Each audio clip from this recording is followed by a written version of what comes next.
Hola, ¿qué tal? Soy Manuel, bibliotutor de la Biblioteca 9033 del Centro Cultural Pedro López Elías, ubicado en el municipio de Tepoztlán, Morelos.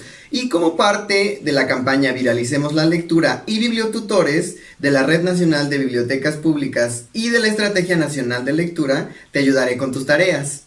En este video veremos los intereses extranjeros y el reconocimiento de México, que pertenece al bloque 1 de Historia de quinto grado de primaria. Las competencias que tus profesores desean que desarrolles son comprensión del tiempo y el espacio históricos, manejo de información histórica y formación de conciencia histórica para la convivencia. Los intereses extranjeros y el reconocimiento de México. En la actualidad, México cuenta con el respeto y amistad de numerosos países, pero esto no fue así en los inicios de su vida independiente. Por el contrario, nuestro país tuvo que hacer grandes esfuerzos para que otras naciones del mundo reconocieran su existencia como país soberano y respetaran sus derechos.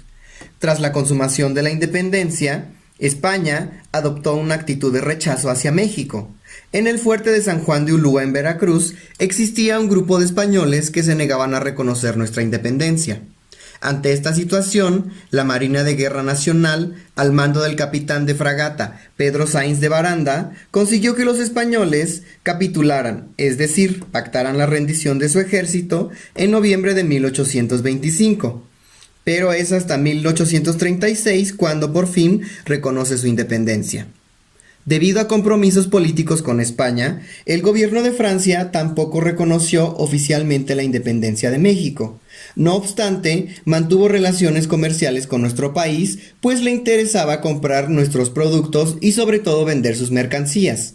Empresarios y comerciantes franceses se instalaron en distintas ciudades como Puebla, Veracruz, Guadalajara y México.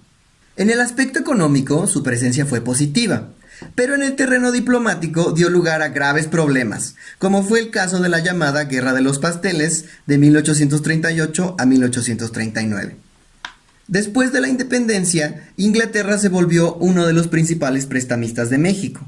En 1825 reconoce la independencia de nuestro país y se firmó un tratado comercial.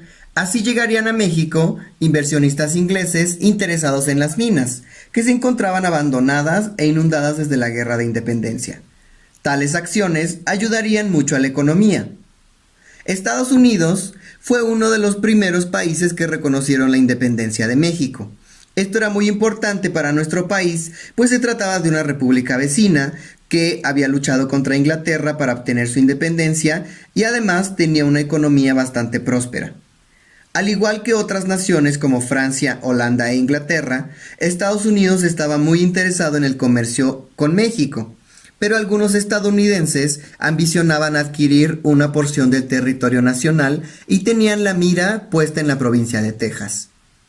Desde su independencia de Inglaterra, la población de Estados Unidos creció considerablemente.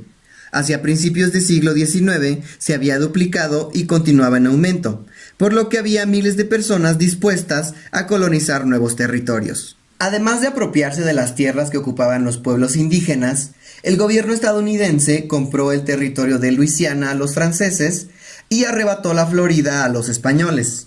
De este modo, sus fronteras se extendieron hasta los límites de Texas. Texas contaba con unos cuantos habitantes, por lo que el gobierno mexicano permitió que se establecieran ahí algunos colonos provenientes de Estados Unidos, con la condición de que respetaran las leyes del país y fueran católicos. No tardó en llegar un gran número de inmigrantes, lo cual originó que hacia 1834 vivieran en Texas 30,000 extranjeros y solo un poco más de 3,000 mexicanos. Las diferencias entre ambos grupos eran muy marcadas. Los colonos extranjeros tenían costumbres propias.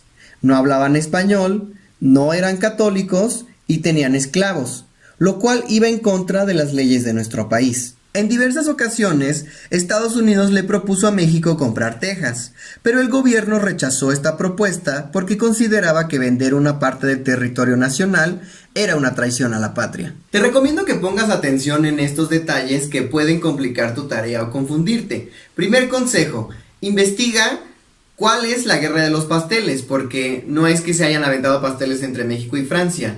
Investiga qué fue lo que la originó y por qué se llamó así. Segundo consejo: Investiga los conceptos de imperialismo y federalismo. Estos dos conceptos te mantendrán más en contexto acerca de lo que pasó en México durante la colonia y durante los primeros años como nación independiente. Y tercer consejo, investiga todas las relaciones conflictivas que hubo entre México y Estados Unidos y qué es lo que las originó. Por último, quiero recomendarte estos 3 libros que puedes encontrar en tu biblioteca. El primero es El establecimiento del federalismo en México, coordinado por Josefina Zoraida Vázquez, editado por el Colegio de México. El segundo libro es Historia de las relaciones entre México y Estados Unidos, por Carlos Bosch García, editado por la Secretaría de Relaciones Exteriores. Y el tercer libro es La Primera República Federal de México, 1824-1835, escrito por Michael P. Costello, editado por el Fondo de Cultura Económica. Espero que estas recomendaciones te puedan servir. Yo soy tu bibliotutor Manuel. Hasta la próxima.